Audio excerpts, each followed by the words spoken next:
నాయకులారా, ముఖ్యమంత్రిని ఇష్టం వచ్చినట్లా మాట్లాడుతుంటే చూసుకుంటూ ఊరుకుంటారు అనుకుంటే ఇక మామూలుగా ఉండదు. మీ చర్మగీతం పాడాల్సినటువంటి అవసరము సమయం వచ్చిందనే అనుకోవాలి. ఇంతగానో ప్రెస్టేషన్ 2 నెలలకే తట్టుకోలేక చచ్చిపోతున్నారు. ప్రతిపక్షంలో ఉండలేక అంటే మీ తోపిడికి అడ్డుపడ్డందుకు మా ముఖ్యమంత్రి, మా మంత్రిగణం అంతా, కాంగ్రెస్ పార్టీ నాయకులంతా తెలంగాణకు అభివృద్ధి చేద్దామనే దిశగా పరుగులు తీస్తుంటే దోపిడీ చేసిన దొంగలు అలీబాబా 40 చోర్లు అందరు వచ్చి ఒక్కొక్కడు ఒక్కొక్క స్టేట్మెంట్ ఇస్తున్నారు. నిన్న హరీష్ రావు, మొన్న కవితమ్మ, వాళ్ళు మొన్న కేటీఆర్, ఈ రోజు ఒకడు ఉన్నాడు. చెప్పులు చూపిస్తున్నారు దొంగలందరూ. అరే అన్నం తిన్నాడా? కడుపుకి ఇంకేమన్నా తిన్నాడా? ఒక్కొక్కడు ఒక్కొక్కలాగా మాట్లాడుతున్నారు. ఫస్ట్ కవితమ్మ కేటీఆర్ తో మొదలు పెడదాం. కవితమ్మ దొరసానమ్మ చాలా మాట్లాడినాం. నేను నిన్న మొన్న కూడా దీని విషయంలో మాట్లాడిన కవితమ్మ అడిగిన లెక్కల గురించి. అప్పుడు నేను సమాధానం కూడా చెప్పిన. పట్టు వస్త్రాలు భద్రాద్రి దేవాలయంకి ఎవరు తీసుకెళ్లాలో, ఎవరు తీసుకెళ్లొద్దో అధికారికంగా ఒకసారి అధికారులు గాని ప్రభుత్వాన్ని అడిగితే చెప్తారు దొరసానమ్మ అన్న. ప్రియాంక గాంధీ వచ్చి 1,00,000 మంది మహిళలతో మేము ఇక్కడ కార్యక్రమం ప్రియాంక గాంధీ గారితో చేస్తాము అన్నప్పుడు ఆమెకి ఏముంది వార్డు మెంబరా అని అడిగింది. దొంగము. వార్డు మెంబర్ లేకపోయినా పర్లేదు కానీ మీ అల్లునికి కనీసం మేజర్ కూడా కానటువంటి శ్రీరామచంద్రుడికి పట్టు వస్త్రాలు పంపించిండు. అది గుర్తుంచుకో. ఇక దాని గురించి నేను మళ్ళీ మాట్లాడదలుచుకోలేదు. ఇకపోతే బంధువులు, కుటుంబ పాలన గురించి ఆ అమ్మ చాలా చెప్పింది. ఏందో నీ కుటుంబ పాలన గురించి. మేమేమన్నా కుటుంబ పాలన అంటే కేసీఆర్, హరీష్ రావు, కవిత, లేకపోతే కేటీ రామారావు, ఇంకొక అజయ్ రావు, అజయ్ రావు కాదు, సంతోష్ రావు, ఆ రావు, ఈ రావు గురించి ఒక్క క్యాబినెట్ లో ఇంతమందిని కూర్చోబెట్టిన పాపానికి ఎవడూ పోలేదు. అంతకు మించి ఇంత పెద్ద దోపిడీలో ఎవ్వరు తెలంగాణ వచ్చినాక గాని రాకముందు గాని ఎవరు కలలో కూడా ఊహించుకొని ఇంత పెద్ద దోపిడీ చేస్తారు. ఏ జాగాలుండి రేడికొచ్చిర్రమ్మా దొంగలు దొరసాళ్ళందరూ? ఏ నుంచి మొదలు పెట్టిన మీ జీవితాన్ని? మా మంత్రి, మహిళా మంత్రి చెప్పిండ్రు, కొండా సురేఖ గారు. మా నాయకులందరూ కూడా గతంలో చెప్పారు, అమెరికాలో చిప్పలు కడుక్కునేటోనికి ఈడ తెలంగాణలో వచ్చిన తర్వాత సొంత ఎయిర్ప్లేన్లు. నేను కూడా గతంలో చాలా సార్లు అడిగిన ఈ విషయాలు. 100 కోట్లు పెట్టి ఎయిర్ప్లేన్ కొనే స్థాయికి ఏడు నుంచి వచ్చింది? ఇది తెలంగాణ ప్రజల సొమ్ము కాదా? ఈ తెలంగాణ ప్రజల రక్తం కాదా? తెలంగాణ ప్రజల శ్రమ కాదా అని అడిగినాం. ఏ బంగారం కొట్టుకుపోయినా కవితమ్మ నగలు దొబ్బేసుకొని పోయి తర్వాత చూసుకుందాంలే, పార్టీకి ఇస్తారు కదా ఫండ్, పార్టీ ఫండ్ అనుకొని లెక్కలో రాసుకోండి అని వెళ్ళిపోయినటువంటి రోజులు మర్చిపోయినట్టుంది. ఎంతమంది దగ్గర దోపిడీ చేసిండ్రు, ఎంతమంది వ్యాపారస్తులను ఇబ్బంది పెట్టిండ్రు, ఎంతమంది భూములు ఉన్నటువంటి రైతులకే గాని, భూములు ఉన్నటువంటి సామాన్య ప్రజలకే గాని ఎంతమందిని ఇబ్బంది పెట్టి మీ మంది కొంపలు కొల్లేరు చేసుకొని మీ కొంపలు నింపుకున్నారు. ఒక్కసారి గుర్తు చేసుకోవాల్సినటువంటి అవసరం ఉన్నది. మా ముఖ్యమంత్రి గారికి లెక్కలు అడిగే ముందు నీ ఆస్తుల లెక్కలు తీయమ్మ దొరసానమ్మ. మీ నాయన ఆస్తులు, నువ్వు బతుకమ్మ పేరిట వేలాది కోట్ల రూపాయలని తెలంగాణ ప్రజలకు చీరలు పంచుతా అని 30-40 రూపాయల చీర తెచ్చి 2,000-3,000 లెక్కలు రాసి వేలాది కోట్ల రూపాయలని జాగృతి ట్రస్ట్ కి మార్పిడి చేసుకున్నటువంటి లెక్కలు కూడా తీయమ్మ. మేమంతా రెడీగా ఉన్నాం. రేవంత్ రెడ్డి గారి హెలికాప్టర్ లెక్క ఇయ్యడానికి రెడీగా ఉన్నాం. కుర్చీల బల్లల లెక్క ఇయ్యడానికి రెడీగా ఉన్నాం. మా ట్రాన్స్పోర్ట్ ఖర్చులు ఇయ్యడానికి లెక్కలు రెడీగా ఉన్నాం. కానీ గత 10 ఏళ్ల పాలనలో మీరు చేసిన దోపిడీ అంతా బయటికి తీయాల్సినటువంటి అవసరం ఉన్నది. మేమేమి మీరు చేసారు కదా అని మేము చేస్తామని చెప్పలేదు. అధికారికంగా ఒక ముఖ్యమంత్రి వెళ్తే కాయింత కూడా చెయ్యనటువంటి ప్రభుత్వాలు ఎన్నడూ లేవు. నువ్వు శుద్ధ ముచ్చట్లు చెప్తే ఎవ్వడు వినేటట్లా లేరు. కానీ లెక్కలు తీబట్టి ఫస్ట్ నువ్వు లెక్కలు తీ. ఫస్ట్ జూబ్లీహిల్స్ లో నీ లెక్క ఏంది? ఇల్లు లెక్క, దాని ఖరీదు ఎంత? నువ్వు అఫిడవిట్ లో పెట్టినప్పుడు నేను సొంత ఇంట్లో లేను, కిరాయి ఇంట్లో ఉన్నప్పుడు, కిరాయి ఇంట్లో ఉన్నానని చెప్పినప్పుడు కథ లెక్కది. ఇప్పుడు నీకు జూబ్లీహిల్స్ లో 135 కోట్ల బిల్డింగ్ ఎక్కడిది? గచ్చిబౌలిలో నీ ఇల్లు ఎక్కడిది? అది కేటీ రామారావుకు ఫామ్ హౌస్ ఎక్కడివి? మీ అయ్యకు 1000 ఎకరాల ఫామ్ హౌస్ ఎక్కడిది? నీకు బుర్జు ఖలీఫాల ఇల్లు ఎక్కడిది? బెంగళూరులో నీ ఆస్తుల లెక్కలు ఎంత? నేను చాలా సార్లు అడిగిన, వందల సార్లు. మళ్ళీ తెలంగాణ ప్రజలకు గుర్తు చేస్తున్నా, ఈ దొరగారి దొరసానమ్మ కవితమ్మ లెక్కల కథ తీయాల్సిందే, తీసి తీరాల్సిందే. రోజు ఒక అవినీతి బయటపడుతుంది. ఆర్టీసీలో నిన్న చూసినాం మనం. ఆర్టీసీలో 21 కోట్ల రూపాయలు యాడ్ల కోసం వేసుకున్నటువంటి డబ్బుని ప్రభుత్వానికి కట్టకుండా ఎన్నో రోజుల నుంచి కాలయాపన చేస్తూ సజ్జనార్ గారు ఎన్నిసార్లు నోటీస్ పంపించినా కూడా దానికి స్పందించకుండా ఈ యాడ్లకు ఎందుకు పర్మిషన్ ఇచ్చిండ్రో ఒక కంపెనీ వాడు కట్టాల్సినటువంటి 20 కోట్ల రూపాయలని ప్రభుత్వానికి చెల్లించక పైగా తప్పించుకొని తిరుగుతూ నోటీసులకు రిప్లై ఇవ్వకుండా కనీసం వచ్చి కొంత మేరకైనా ప్రభుత్వానికి కాదు ఆర్టీసీకి కట్టాల్సినటువంటి బకాయిలు కట్టకుండా తప్పించుకొని తిరుగుతుండే. చూసాను కదా, కాంగ్రెస్ ప్రభుత్వంలో ప్రజలకు మేలు జరుగుతుంది, మహిళలకి ఉచిత బస్సు ప్రయాణం అందజేస్తుంది. ఇట్లాంటి 21 కోట్లు 21,000 మంది దగ్గర ఉండొచ్చు తెలంగాణ సొమ్ము దోచుకున్నటువంటి అధికార పార్టీ గత అధికార పార్టీలో ఉన్నటువంటి దొంగలంతా. ఇట్లాంటివన్నీ బయటికి తీస్తే ఇట్లాంటివన్నీ లెక్క కథ ఆడ తీసుకొచ్చి లెక్క పెడితే మేము ప్రజలకు ఇస్తాన్నటువంటి హామీల మీద ఎలాంటి చింత ఉండదు. మేము ఇస్తా అన్నటువంటి ప్రతి ఒక్క హామీలు కళ్ళు మూసుకొని తెరిచే లోపల 5 ఏళ్లలో పూర్తిగా మీరు దోపిడీ చేసిన పైసలన్నీ ప్రజలకు పంపడానికి ఎలాంటి కష్టాలు ఉండవు. సునాయాసనంగా మేము ఇచ్చినటువంటి హామీల్ని నెరవేర్చగలుగుతాం. ప్రజలు మాకు సహకరించాలి. దొంగలు ఎన్నన్నా మాట్లాడతారు. మేము పట్టుకుంటున్నటువంటి ఒక్కొక్క దొంగలు అంటే అధికారులు, ప్రభుత్వంలో ఉన్నటువంటి అధికారులు వీళ్ళ గుట్టంతా బయట పెడుతున్నారు. సరే, ఇదంతా పక్కన పెడితే నిన్న రేవంత్ రెడ్డి గారు ముఖ్యమంత్రి గారు మాట్లాడినటువంటి మాటలకు దొంగలందరూ బయటికి వచ్చి మాట్లాడుతూ చెప్పు చూపిస్తున్నటువంటి బాల్కా సుమన్ జాగ్రత్త, నాలుక బయటికి గుంజి కోసేస్తాం.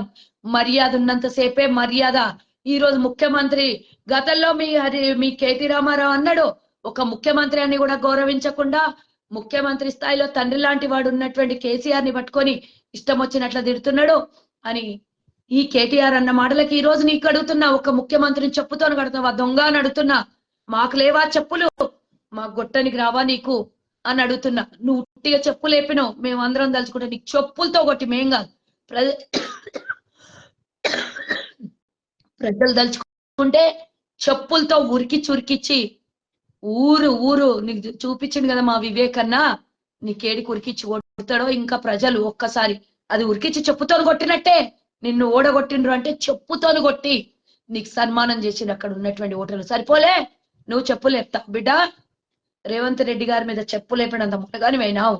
ఎవరు మెప్పు పొందనికి నువ్వు ఓడిపోయినవని తిట్లు పడతావని చెప్పు తీసుకొని కొడతా అని వైరల్ చేస్తే దానికి మెచ్చుకొని కవితమ్మను, హరీష్ రావు, కేటీఆర్ ఎవరన్నా నీకు ఏమన్నా సత్కరించుకుండొచ్చు కానీ తెలంగాణ ప్రజలు ఒక ఉద్యమకారుని మాటలు మాట్లాడివేనా ఆ పంచన చేరి ఆ పంచల అవినీతి సొమ్ము తిని నీ నోటికి ఎంతొస్తే అంత మాట్లాడుతున్న నువ్వు గత 9.5 సంవత్సరాలు తెలంగాణ ప్రజల్ని పీడించుకొని తిన్న దాంట్లలో పెద్ద పాపం కూడా నీ వంతు కూడా ఉన్నది ఇందులో అనడానికి ఎలాంటి సందేహం లేదు. బాల్కా సుమన్ ఖబర్దార్ అని చెప్తున్నాం మేము. నేను ఈరోజు అధికారులను కూడా విన్నవించుకుంటున్నా, చెప్పు లేపిన ముఖ్యమంత్రి మీద ఈ దొంగని వదలొద్దు, పట్టుకొని వచ్చి లోపల బొక్కలో వేయండి ఈ దొంగకి అని అడుగుతున్నా. దయచేసి విన్నవించుకుంటున్నా నేను. ఇకపోతే ఇంకా చాలా మాట్లాడిండ్రు. నిన్న రేవంత్ రెడ్డి గారు క్లియర్ గా చెప్పిండ్రు, ఎస్ రండా అన్నాడు.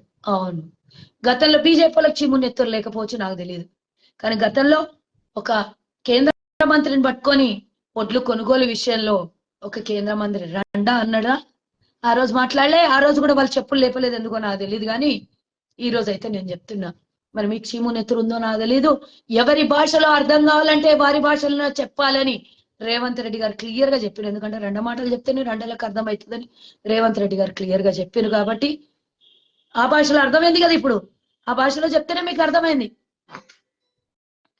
ఇంకో విషయము, రేవంత్ రెడ్డి గారు మాట్లాడిన మాటలకి మీకు నొచ్చుకుంటే, ఒకవేళ రేవంత్ రెడ్డి గారు 8వ తారీఖు నుంచి మరి అసెంబ్లీ స్టార్ట్ చేయబోతున్నారు. మరి 2వ అసెంబ్లీ ప్రభుత్వం ఏర్పడిన తర్వాత దమ్ముంటే నీళ్ల మీద చర్చలకు సిద్ధమా అని అడిగినరు. గాఢ తెచ్చుకోండి. అడిగిన మాటకి ఫ్రస్ట్రేషన్ తో బాల్కా సుమన్ తో చెప్పులు ఎప్పిస్తే ఏమన్నా అవుతుంది అనుకుంటున్నావు? ఒక ఎస్సీ ఏమన్నారు కదా అంటే, ఎస్సీ అంటే నీకు స్వేచ్ఛనిచ్చిందని చెప్పుల మీద చెప్పులు లేపుతావా? ఎస్సీ అయితేంది, ఎవడైతేంది నోటికి ఎంత వస్తే అంత మాట్లాడితే చూసుకుంటా కూర్చుంటారా? శాతగాని దద్దమ్మలు అట్లా మాట్లాడించిందని మేము అనుకుంటాం. సరే, ఆ చాతగాని దద్దమ్మ విషయాలు పక్కన పెడితే నువ్వు ఆనే ఉండు. బాల్కా సుమన్ నీ సంగతి మేము చెప్తాం. చెప్పేది ఉంది, నీకేం ఇడిచేది లేదు. నీకెవరు మాట్లాడించాను, ఎందుకు మాట్లాడించాను అందరికని తెలుసు. ఇకపోతే కృష్ణా జలాలు, గోదావరి జలాల గురించి రేవంత్ రెడ్డి గారు నిన్న క్లియర్ గా చెప్పారు. అరే దొంగల్లారా, దోచుకున్న దొంగల్లారా, జగన్మోహన్ రెడ్డి అసలు పూర్తి స్థాయిలో తెలంగాణలో ఉన్నటువంటి నాగార్జున సాగర్ ప్రాజెక్టు మీద ఎన్నికలకు 2 రోజుల ముందు, ఎన్నికలకు ఎగ్జాక్ట్లీగా 28వ తారీఖు రాత్రిన, 30 తారీఖు 29 నాడు రాత్రిన అనుకుంటా, 28, 29 నాడు రాత్రిన అమాంతంగా జగన్మోహన్ రెడ్డి పోలీసులందరూ ఎందుకు వచ్చి, అక్కడికి ఎందుకు వచ్చి నాగార్జున సాగర్ ప్రాజెక్ట్ ని ఎందుకో కైవసం చేసుకునే ప్రయత్నం చేసిండ్రు. ఎందుకు తెలంగాణ ముఖ్యమంత్రి స్పందించలేదు? ఆనాటి ఆపద్ధర్మ ముఖ్యమంత్రి ఎందుకు ఒక్క స్టేట్మెంట్ రిలీజ్ చేయకపోయింది? ఎందుకు? నీకు జగన్మోహన్ రెడ్డికి ఉన్నటువంటి అవినాభావన సంబంధమా? ఈ సెంటిమెంట్ తో ఆనాడు నాగార్జున సాగర్ ఎన్నికల్లో ఆంధ్ర తెలంగాణ సెంటిమెంట్ తో మళ్ళీ ఇంకేమన్నా చేద్దామని ప్రయత్నం చేసాం. కానీ కుక్క కాటుకు చెప్పు దెబ్బలాగా అక్కడ 60,000 మెజార్టీ కాంగ్రెస్ కు వచ్చింది. గతంలో ఎన్నడు రానంత మెజార్టీ.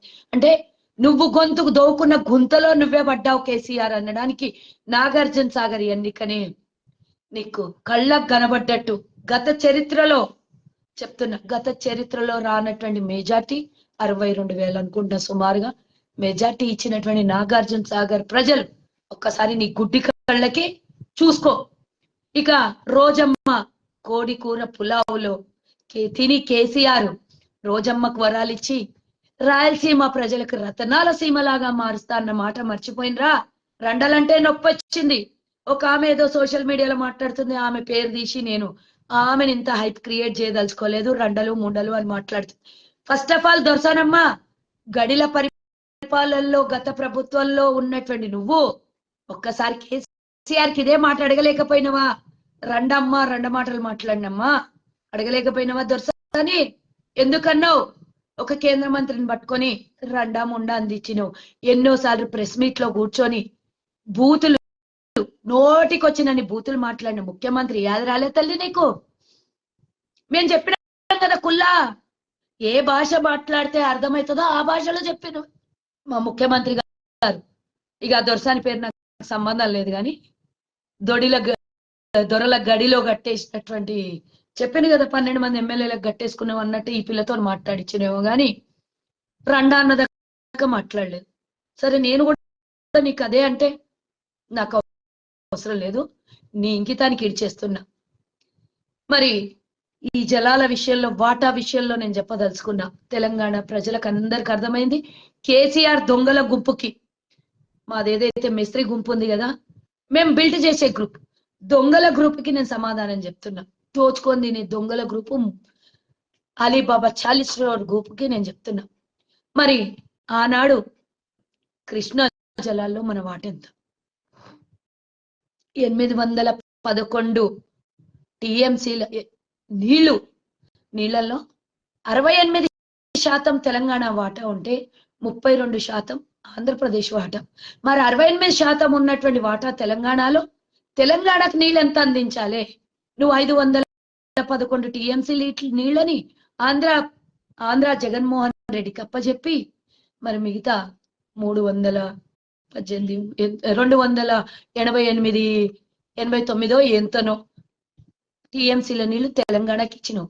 అసలు ఈ దొంగకి, ఈ ఒప్పుకున్నటువంటి ఈ అగ్రిమెంట్ కి కేంద్రం మీద వదిలేస్తామని సడి సప్పుడు కాకుండా మూసేసినటువంటి ఈ తెలంగాణ వాటా సొమ్ముని తెలంగాణ ప్రజలకు అందాల్సినటువంటి పాలమూరు జిల్లాకు రావాల్సినటువంటి నీళ్ళని ఎవరికో తరలించుకొని పోతే చూసుకుంటూ కూర్చున్నటువంటి ఈ హరీష్ రావు దొంగ, కేసీఆర్ దొంగ, ఇంకా మాట్లాడితే కుటుంబ దొంగలు.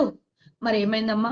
మనకు రావాల్సిన వాటాని వాళ్ళకిచ్చి, వాళ్ళకు పోవాల్సినటువంటి వాటా మనకు తీసుకున్నటువంటి సమయంలో ఎన్ని వందల కోట్లకి ఈ దొంగ వ్యవహారం నడిచిందో చెప్పాల్సినటువంటి అవసరం ఉంది. మళ్ళీ రేవంత్ రెడ్డి గారి మీద, కాంగ్రెస్ పార్టీ మీద ఏడుస్తున్నటువంటి దొంగలకి చలో చర్చలకు సిద్ధమా అని అడిగాను. 2 రోజులు కాదు, 24/7 పెట్టుకున్నా సరే మీ మైకులు మేము ఆఫ్ చేయం. మీకు ఎన్ని గంటలు కావాలన్నా, ఎన్ని రోజులు కావాలన్నా నీళ్ల మీద చాయ్ పే చర్చలాగా నీళ్ల మీద చర్చకు మేము సిద్ధమా?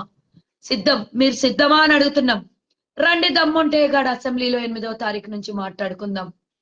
మీకు దమ్ముంటే రండి. రేవంత్ రెడ్డి గారి లెక్కలతో పాటు పూర్తి లెక్కలతో పాటు ఒక శ్వేతపత్రాన్ని రిలీజ్ చేస్తారు. దాని మీద మీకు క్వశ్చన్ అవర్ ఎంతసేపు కావాలంటే అంతసేపు ఇస్తాం. సమాధానం చెప్పండి. ఆనాడు ఉమ్మడి ఆంధ్రప్రదేశ్ ఉన్నప్పుడు 2004 నుంచి 14 వరకు జరిగినటువంటి విషయంలో ఈ బీఆర్ఎస్ దొంగ కేసీఆర్ కాంగ్రెస్ పార్టీలో కేంద్ర మంత్రి, ఈ హరీష్ రావు దొంగ తెలంగాణలో మంత్రి. మరి ఏం బీకినరా మీరు?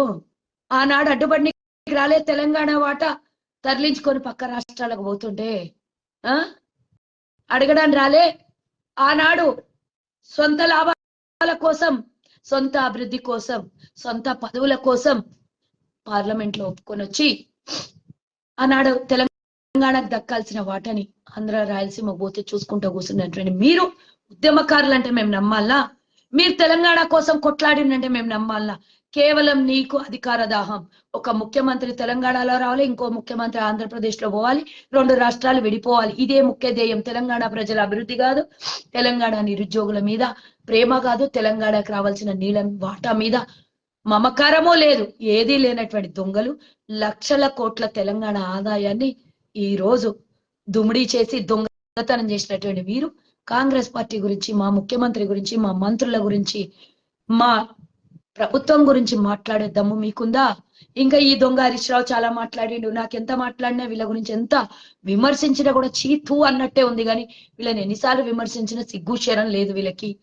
విమర్శలు కాదు, వీళ్ళు అన్న మాటలకి మేము నిజమైన సమాధానాలు చెప్పి ఆధారాలతో సహా చూపిస్తున్న సిగ్గు శరలు మళ్ళీ అవే మాటలు. ఒకడేమో చెప్పుతోను కొడతా అంటాడు, ఒకడేమో పొట్టోడు అంటాడు. అసలు నువ్వెంతరా నేల భూమికి 3 అడుగులు కూడా లేనటువంటి జగదీశ్వర్ రెడ్డి రేవంత్ రెడ్డి గారి గురించి మాట్లాడుతావు, దొంగ అంటావు. మరి నువ్వేం చేసినావు? నువ్వు గ్లాస్ లో సోడా కలిపెట్టావు. నీకు ఈరోజు 1000 కోట్ల ఆస్తులు ఎక్కడి నుంచి వచ్చినాయి చెప్పమ్మా? ఏడుండే నీ స్థాయి? ఈ రోజు నీ లెక్క పత్రాలు తీద్దాం, నీ బినామీల పేర్ల మీద ఉన్న ఆస్తుల వివరాలు తీద్దాం, బినామీల పేర్ల మీద నువ్వు దాచిపెట్టిన తెలంగాణ ప్రజల సొమ్ముని తీద్దాం. ఆనాడు లేనటువంటి ఐషో ఆరాం ఈ రోజు ఏడు నుంచి వచ్చింది దొంగ నీకు? గత 9.5 సంవత్సరాలలో నువ్వు కూడబెట్టిందంతా దాచుకున్నదేందా? పోనీ రేవంత్ రెడ్డి గారి గురించి మాట్లాడినావు నువ్వు. రేవంత్ రెడ్డి గారు 17 ఏళ్ళు ప్రతిపక్షంలో ఉన్నాడు, కొట్లాడుతూనే ఉన్నాడు. సొంత కష్టంతో ఈరోజు ప్రభుత్వాన్ని అధికారంలోకి పార్టీని అధికారంలోకి తెచ్చి ప్రభుత్వం ఏర్పాటు చేసి నువ్వేంద్ర గ్లాసులో సోడా కలిపెట్టవు నీ పొట్టనివి. రేవంత్ రెడ్డి గురించి మాట్లాడతావు. ఇక కవితకైతే ఎన్ని తిట్టినా తక్కనే ఉంది. ఒక్కొక్కడు నోటికి వచ్చినట్లు మాట్లాడతాడు. ఓడైతే పేరు తీయ నేను. రాత్రి 1 గంట వరకు దాగి ఏ పబ్బులలోనో బార్లలోనో వండేటోడు. అసలు లిక్కరు, ఈ గంజాయి, మత్తు పదార్థాలంటేనే ఆమడ దూరం ఉండి విసుక్కొని తిట్టి కోప్పడే మా ముఖ్యమంత్రి గారి గురించి ఓడు మాట్లాడతాడు. పొద్దుగల 12 అయినా సోయి ఉండదు, రాత్రి 12 అయినా ఏ బార్లనో పడేసి వచ్చేటోడు రేవంత్ రెడ్డి గారి గురించి విమర్శిస్తాను. నేను పేరు చెప్పదలుచుకోలేదు, వ్యక్తిగత విమర్శ కాబట్టి ఇది నేను పేరు దలుచుకోలేదు. వాళ్ళకైతే తెలుసు ఎవరికి తిరుగుతున్నానో అర్థమయ్యి ఉంటుంది. ఇక 1 కాదు 2 కాదు వీళ్ళ గురించి చెప్పుకుంటూ పోతూ ఇంత పెద్దగా అవుతుంది. కానీ నా వీడియో చూసే వాళ్ళకి కూడా కోపం వస్తుంటది. ఇంతగానం ఇన్ని తిట్లు, ఇంత దోహం చేసినటువంటి వీళ్ళకి తిట్టుడు కాదు. ఒక్కసారి నువ్వు కూడా సుజాతమ్మ వాళ్ళ మీద చెప్పు చూపి అంటారు. కానీ నేను నా ఇంకితం నేను మర్చిపోను. ఈరోజు తెలంగాణ ప్రజలు చెప్పు చూపించిండ్రు మీకు ప్రతిపక్షంలో కూర్చోబెట్టండి. ఎందుకు? మీరు మమ్మల్ని మా జీవితాన్ని తాకట్టు పెట్టేసిండ్రు. ఈరోజు మా కాళ్ళకి చెప్పులు అరిగేటట్ల ప్రభుత్వం చుట్టూ తిప్పించుకున్నారు మా కష్టాలకి. కాబట్టి ఆ చెప్పులు అరిగిపోయినాయి. మేము ఓటు ద్వారా అరిగిపోయిన చెప్పులు చూపించినాం మీకు అని తెలంగాణ ప్రజలు మ్యాండేట్ ఇచ్చిండ్రు. మాకు అదే శ్రీరామ రక్ష ప్రజలు ఇచ్చినటువంటి ఇది ఒరిజినల్ జెన్యూన్ ప్రజల మ్యాండేట్. కాబట్టి మేము ప్రజల కోసం, అభివృద్ధి కోసం, ప్రజా పాలన, ప్రజల సేవ మాత్రమే చేస్తాం. ఈ దొంగలకి నాలాంటి వాళ్ళు సమాధానం సరిపోతారు. మా ముఖ్యమంత్రి లాంటి వాళ్ళు, మా మంత్రులు లాంటి వాళ్ళు సమాధానం చెప్పాల్సినటువంటి అవసరం లేదు. మళ్ళీ ఒకసారి కాంగ్రెస్ పార్టీ గురించి మాట్లాడితే లిక్కర్ రాణికి కూడా నేను సవాల్ ఇస్తున్నా. లిక్కర్ రాణికి కూడా నేను ఖబర్దార్ అని చెప్తున్నా. సోనియా గాంధీ, రాహుల్ గాంధీ, ప్రియాంక గాంధీ మా ఖర్గేతో పోల్చుకునేటంత స్థాయిని ఇది కాదు. వాళ్ళు పడేసిన భిక్షం మీద మీరు ఈరోజు కుర్చీలలో కూర్చొని అనుభవించినటువంటి ప్రతి పైసా అధికారము మేం పెట్టినటువంటి, మా నాయకులు పెట్టినటువంటి, మా కాంగ్రెస్ పెట్టినటువంటి భిక్షని దొంగ అని నీకు చెప్తున్నా నేను. ఒకవేళ తెలంగాణ ఇయ్యకపోతే నీ కుటుంబం నాంపల్లి దర్గా దగ్గరనో లేకపోతే ఈసుబాబా దర్గా దగ్గరనో 4 ప్లేట్లు పట్టుకొని అడుక్కొని తింటుండే. మీ అన్న అమెరికా నుంచి తెలంగాణ కూడా ఏరోప్లేన్ ఎక్కడ రావడానికి లేక ఆ ఎయిర్పోర్ట్లను ఏదన్నా అడుక్కొని తింటుండే. ఇది గుర్తుంచుకోండి. మళ్ళొకసారి నాలుక జారి ఎవడన్నా మా ప్రభుత్వం మీద విమర్శలు చేస్తే మేము అభివృద్ధి దిశగా అడుగులేస్తున్నాం, మేము ఇచ్చిన హామీల్ని నెరవేరుస్తున్నాం. 200 యూనిట్ల గురించి కరెంటు గురించి అడుగుతాడంటే హరీష్ రావు రా రేపు అసెంబ్లీకి, ఎమ్మెల్యేవే కదా. రేపు 500 రూపాయల గ్యాస్ గురించి అడుగుతాడంటారా, 400 పెన్షన్ గురించి అడుగుతాడంటారా, జాబ్ క్యాలెండర్ గురించి అడుగుతాడంటారా, మేము వేసినటువంటి 7,000 ఉద్యోగాల నర్సుల ఉద్యోగాల భర్తీ కోసం మాట్లాడతాడంట. రా, మొన్న ఎల్వి స్టేడియం సాక్షిగా మేము వాళ్ళకు ఉద్యోగాల్ని కల్పించినామో లేదో మేము సమాధానం చెప్తాం. నోటిఫికేషన్లు విడుదల చేసినట్టు ఏం చేశారు మరి? ఏం బిక్కిరు? 9.5 సంవత్సరాలు ఉంటే నర్సులకు ఉద్యోగాలు ఇవ్వలేదు. మేము 1,60,000 ఉద్యోగాలు వేసినాం. వీళ్ళు ప్రభుత్వంలో 10 ఏళ్లలో 10,000 ఉద్యోగాలు వేయలేదంటాం. అరే బడవల్లారా, సిగ్గు శరం ఉందా? ఒక్కొక్కసారి మా ఉద్యోగ నోటిఫికేషన్ విడుదలైనప్పుడల్లా 1,30,000, 1,50,000, 50,000 డిఎస్సి ఇట్లా పడినాయి ఉమ్మడి ఆంధ్రప్రదేశ్. మొత్తం 50,000కి 50,000 ఉమ్మడి ఆంధ్రప్రదేశ్. రాయలసీమ ఆంధ్రకి ఇయలే. 1,35,000 ఉద్యోగాలు రాయలసీమ ఆంధ్ర తప్ప తెలంగాణకి ఇయలేదు అనుకుంటే నీ అవివేకం, నీకు అన్నం తినే నోరు అయితే, ఆ రొచ్చు తినే నోరైతే ఇట్లా మాట్లాడుతావు, అన్నం తినే నోరైతే ఇట్లా మాట్లాడవని హరీష్ రావుకి హెచ్చరిస్తా. 10,000 ఉద్యోగాలు తీ లెక్కల్ని. నేను ఏడికి పోయినా బయటికి సలాం పెడతారు. ఒక పోలీస్ కానిస్టేబుల్ అయినా ఈ రోజు ఎస్ఐ పోస్టులలో ఉన్న. మాకు రాజశేఖర్ రెడ్డి హయాంలో పెట్టిన భిక్ష ఇది, మా కాంగ్రెస్ హయాంలో పెట్టినటువంటి భిక్ష ఇది. మాకు ఉద్యోగాలు వచ్చినాయి, మేము ఉద్యోగాలు చేసుకుంటున్నాం. మాకు ఇచ్చినటువంటి మా స్థాయికి మా తాతకు దగ్గర ఇచ్చినటువంటి ఉద్యోగం మేము నిరుద్యోగులుగా మిగిలిపోకుండా ఆనాడు కాంగ్రెస్ వేసినటువంటి ఉద్యోగాలని అందరు సెల్యూట్ కొట్టి సలాం చేసేటటువంటి కొన్ని వేల మంది ఉద్యోగస్తులు, లక్షల మంది ఉన్నారు. సిగ్గు లేకుండా 1,65,000 ఉద్యోగాలు ఇచ్చినామంటావు. 10 ఏళ్ల నుంచి ప్రైవేట్ ఉద్యోగాలన్నీ నీ అబ్బాయి, మీ మామయ్య. ప్రభుత్వంలో ప్రైవేట్ ఉద్యోగాలు లక్షలు వస్తాయి. అవన్నీ నాయే అని అంటే ఇక పెట్టిన సంస్థలన్నీ ఇడికెళ్ళి దోచుకొని మీరు పెట్టినట్టే అవుతుంది. చెప్పకనే చెప్పారు, మా సంస్థలవి మా డబ్బే, మేమే పెట్టిన మా సంస్థలన్నీ, అందులో ఉద్యోగాలని మేము ఇచ్చినాయి అని అంటారు. ఇండైరెక్ట్ ఒప్పుకున్నట్టే. మర్యాద ఎంత ఉండాలో అంత ఉండండి. మేము శ్వేతపత్రం రిలీజ్ చేస్తాం 8వ తారీఖు. ఇంకా 2 రోజులు ఉన్నది, రండి. మేము 100 రోజులు అడిగినాం, మీరులాగా 10 రోజులు 10 సంవత్సరాలు మేము మూసుకొని కూర్చున్నామా? ఈ రోజు మీరు చేసిన అవినీతిని అంతా బయటికి తీస్తున్నాం. బకాసురులాగా మింగేసారు భూములని. ప్రతి డిపార్ట్మెంట్లలో వేల కోట్ల రూపాయలు స్కాములు చేశారు. అవన్నీ తీయొద్దు మేము లెక్కలు. ఆర్టీసీ ఉద్యోగస్తుల ప్రాణాలు తీసారు, వాళ్ళకి రావాల్సిన బకాయిలు ఇవ్వకుండా.